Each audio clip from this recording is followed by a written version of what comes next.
నమస్తే. తెలంగాణ రాష్ట్ర హైకోర్టు వికలాంగులకు సంబంధించిన ఒక పిటిషన్ని తిరస్కరించడం జరిగింది. అసలు ఆ వికలాంగులు ఆ పిటిషన్లో హైకోర్టుని కోరిన విషయం ఏంటి? వివాదాస్పద వ్యాఖ్యలు చేసిన ఐఏఎస్ అధికారిపైన చర్యలు తీసుకోవడానికి హైకోర్టు ఎందుకు విముఖత వ్యక్తం చేసింది? ఏమిటా విషయం క్లియర్గా తెలుసుకుందాం. తెలంగాణ రాష్ట్రంలో వివాదాల కేంద్ర బిందువుగా మారిన స్మితా సబర్వాల్ ఐఏఎస్ గారు తాను ఇంతకుముందు కూడా చాలాసార్లు వార్తల్లో ఏదో ఒక రకంగా ఉంటారు.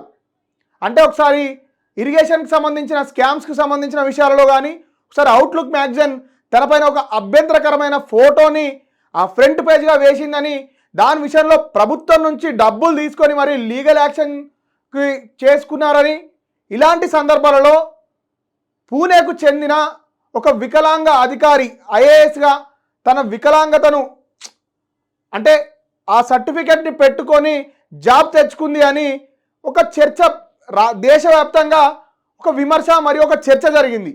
పూజ అనే ఒక ఐఏఎస్ ఆఫీసర్ని వెంటనే సస్పెండ్ చేయాలని చెప్పి అక్కడ ఉన్న చాలా సంఘాలు, చాలా ప్రజా సంఘాలు కానీ, అక్కడ ఉన్న మిగతా ఐఏఎస్ ఐపీఎస్ ప్రిపేర్ అయ్యే వాళ్ళు కానీ తను యూపీఎస్సీని తప్పుదో పట్టించి ఒక ఉద్యోగం తెచ్చుకుంది అనేది ఆమె మీద ఉన్న ఆరోపణ.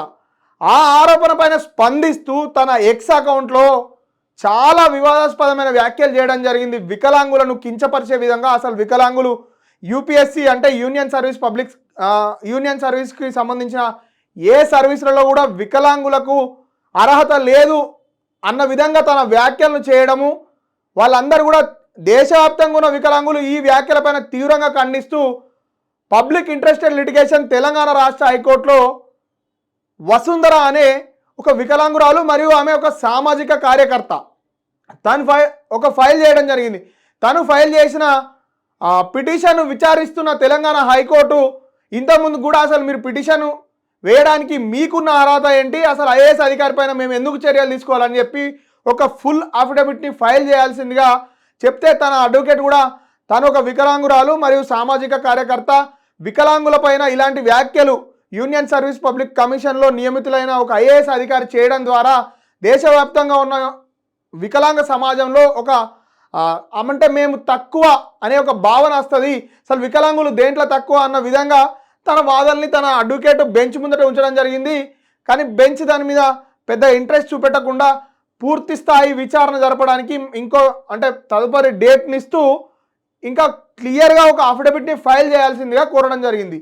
దానిపైన ఈ రోజున ఆ పిటిషన్ని తెలంగాణ రాష్ట్ర హైకోర్టు స్మితా సబర్వాల్కి అనుకూలంగా పిటిషన్ని వికలాంగులు వేసిన దాన్ని డిస్మిస్ చేయడం జరిగింది. అసలు డిస్మిస్ చేయడానికి కారణం ఏంటో ఇంకా పూర్తి వివరాలతో ఆ జడ్జిమెంట్ రాలేదు. అసలు ఆ జడ్జిమెంట్లో ఏం రాసిరో అనేది చూడాల్సి ఉన్నది. అసలు ఇలాంటి ఘటనలు చేస్తున్న ఈ ఐఏఎస్ అధికారి పైన వికలాంగులు సీఎంకు కానీ చీఫ్ సెక్రటరీ కానీ వీళ్ళందరికీ ఫిర్యాదు చేసినప్పటికీ కూడా ఎవ్వరు కూడా ఐఏఎస్ అధికారి పైన చర్యలు తీసుకునే దానికి సిద్ధంగా లేరు. మంత్రి సీతక్క ఏదో ఒక చిన్న స్టేట్మెంట్ ఇచ్చింది, ఏమని, నేను చాలా తీవ్రంగా విచారం వ్యక్తం చేస్తున్నాను.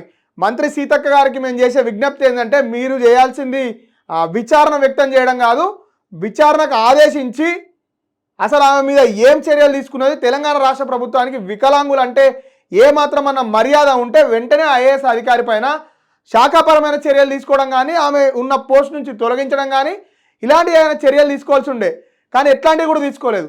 ఇంతకుముందుకున్న కాంగ్రెస్ పార్టీ కూడా అంటే కాంగ్రెస్ పార్టీలో ఉన్న నాయకులు కూడా స్మితా సబర్వాల్ హైకోర్టుకు వెళ్ళడానికి అవుట్లుక్ మ్యాగజైన్ విషయంలో 15 లక్షల రూపాయలు ప్రభుత్వ ఖజానా నుంచి చెల్లించిరు, ఏ విధంగా చెల్లిస్తారు అని చెప్పి ప్రతిపక్షాన్ని ఉన్నప్పుడు వీళ్ళు చాలా వరకు ఆరోపణలు చేయడం జరిగింది. ఇదే కాంగ్రెస్ పార్టీ ఇలా అధికారంలో ఉన్నది కదా, మరి ఆ 15 లక్షల రూపాయలని స్మితా సబర్వాల్ గారి దగ్గర నుంచి ఏమైనా వసూలు చేసే ప్రయత్నం చేస్తురా, లేకపోతే అలాంటి ఏదైనా కార్యక్రమానికి మీరు ముందడుగు వేయబోతురా అంటే అలాంటిది ఏం లేదు. మళ్ళీ కూడా స్మితా సబర్వాల్కు మంచి ప్రాధాన్యతను ఉన్న పోస్టులను ఇవ్వడము, ఇంకా మంచిగా ప్రాధాన్యతను ఇవ్వడము, ఇలాంటి ఐఏఎస్ ఐపీఎస్ అధికారులే కదా ఇంతకుముందుకున్న రాష్ట్ర ప్రభుత్వంలో కూడా అవినీతి కానీ అక్రమాలు కానీ చేయడానికి అప్పుడున్న ప్రభుత్వ పెద్దలకు సహకరించి వాళ్ళ అడుగులకు మడుగులు ఒత్తుతూ వీళ్ళు చేసిన కదా ఈ దారుణాలు, ఈ దుర్మార్గాలన్నీ కూడా.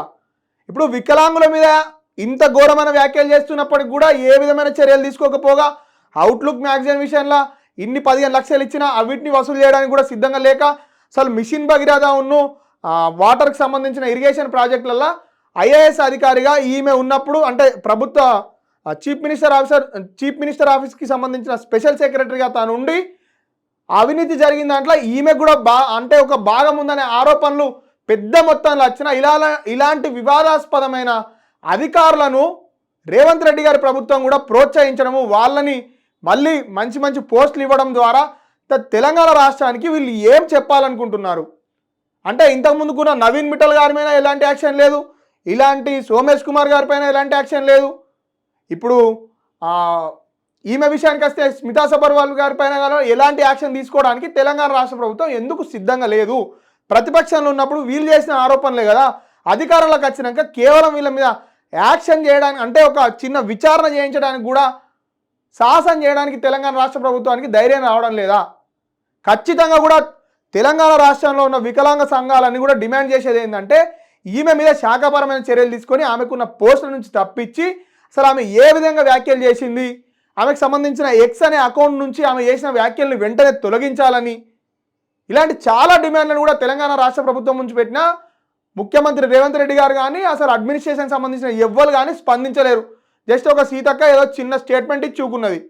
సీతక్క గారు మీకు కూడా మేము చేసే విజ్ఞప్తి ఏంటంటే మీరు మంత్రిగా ఉన్నారు, స్టేట్మెంట్లకు పరిమితం కాకుండా ఆమె మీద ఏమైనా విచారణ జరిపే అవకాశం ఉందా, ఆమె మీద ఏమైనా యాక్షన్ తీసుకునే అవకాశం ఉందా, ఆ విషయం చెప్పండి. ఇలాంటి ఘటనల ద్వారా తెలంగాణ రాష్ట్రానికి సంబంధించిన కానీ దేశవ్యాప్తంగా ఉన్న వికలాంగులు వాళ్ళకి సంబంధించిన మనోధైర్యం పైన ఒక ఐఏఎస్ అధికారిగా ఉన్న ఒక మహిళా అధికారి ఇలాంటి వ్యాఖ్యలు చేయడం ఎంతవరకు కరెక్ట్? దీని మీద వాళ్ళకి సంబంధించినంత వరకు ఎక్కడైతే తెలంగాణ రాష్ట్ర హైకోర్టులో పిటిషన్ డిస్మిస్ అయింది కదా, వాళ్ళు కూడా అప్పీల్కి వెళ్ళే అవకాశం ఉందని మనకు ప్రాథమికంగా తెలుస్తుంది. పూర్తి స్థాయి ఆర్డర్ ఇంకా అప్లోడ్ కాలేదు. ఇలాంటి మరిన్ని కీలక అప్డేట్స్ కోసం చూస్తూనే ఉండండి మన తొలి వెలుగు.